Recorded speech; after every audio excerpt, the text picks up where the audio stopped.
video is on choosing between new tax regime and old tax regime.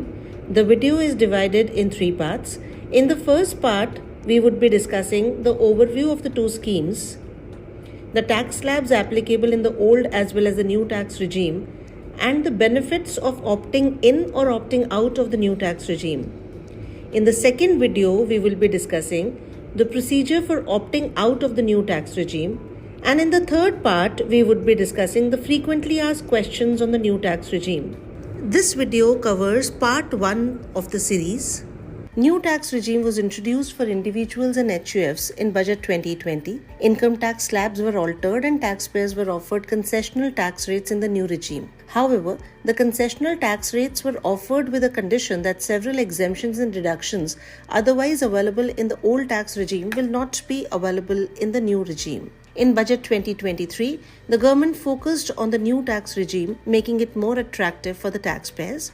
New tax regime was also made applicable for association of persons.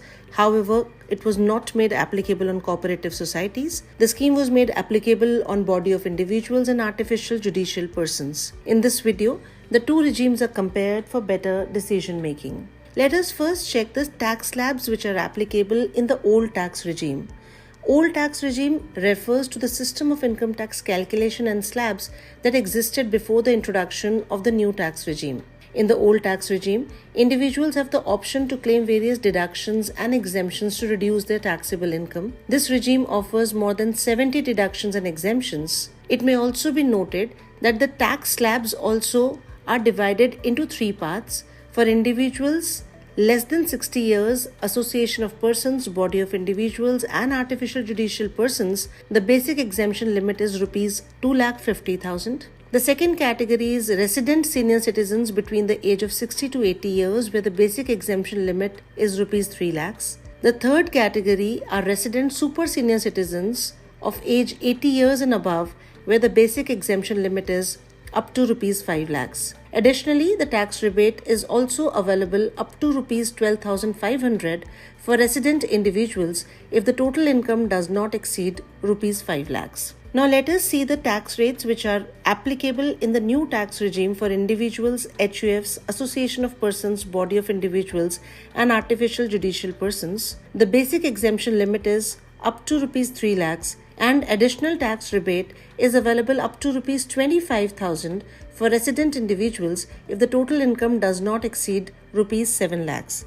Please note, surcharge and cess will be applicable over and above the tax rates in both old as well as new tax regime. However, lower surcharge rate is applicable for high net worth individuals, HUFs, association of persons, body of individuals and artificial judicial persons in the new tax regime, where the surcharge rate on total income above Rs 5 crores has been reduced from 37% to 25%. Therefore, the highest effective tax rate has been reduced from 42.74% to 39% in the new tax regime. Also, please note that the maximum rate of surcharge on income by way of dividend or income under the provisions of Section 111A, 112A and 115AD is restricted to 15%. Also, in case of an association of persons consisting of only companies as its members, the rate of surcharge on the amount of income tax is maximum at the rate of 15%. With effect from financial year 23-24, that is assessment year 24-25, the default tax regime has been changed to new tax regime. So if you want to file your return under the old tax regime by claiming all the deductions, exemptions and losses, then you have to file it within the due date.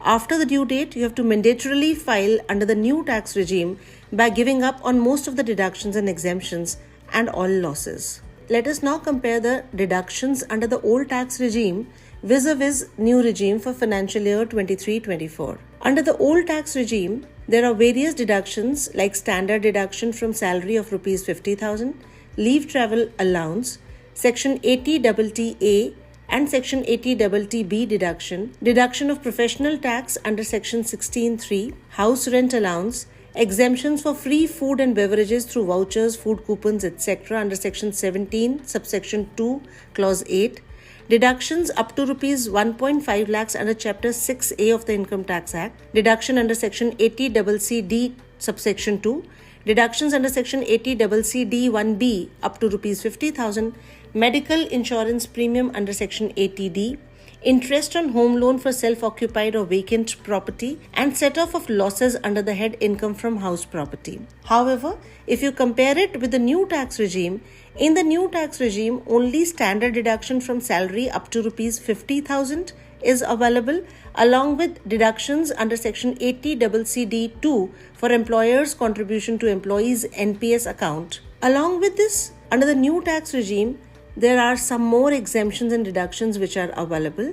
That is, transport allowance in case of a specially abled person, conveyance allowance received to meet conveyance expenditure incurred as a part of employment, any compensation received to meet the cost of travel on tour or transfer, daily allowance received to meet the ordinary regular charges or expenditure on account of absence from regular place of duty, perquisites for official purposes, exemption on voluntary retirement section 10 subsection 10C, gratuity under section 10 subsection 10, and leave encashment under section 10 subsection 10AA, interest on home loan on let out property under section 24, gifts up to rupees 50,000, deduction for employers' contribution to NPS account under section 80CCD subsection 2, deduction on additional employee cost under section 80JJA. Budget 2023 has also introduced standard deduction of rupees 50,000 under the new tax regime and deduction of family pension income under section 57(2)(a). Further, Budget 2023 has also introduced a deduction of amount paid or deposited in the Agniveer Corpus Fund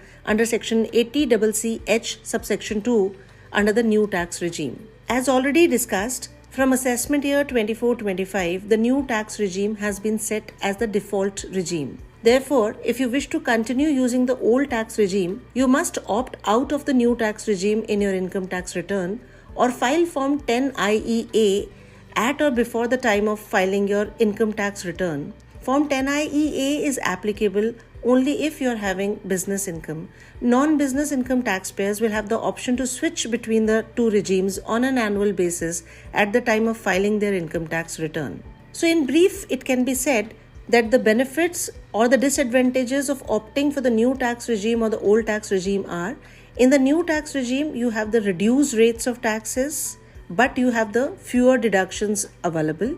In the old tax regime, you have the benefit of more than 70 exemptions and deductions. However, the disadvantage is that you have higher tax rates. Choosing between new tax regime and old tax regime is very easy. To know more, you can visit our website www.incometax.gov.in or contact our helpline numbers.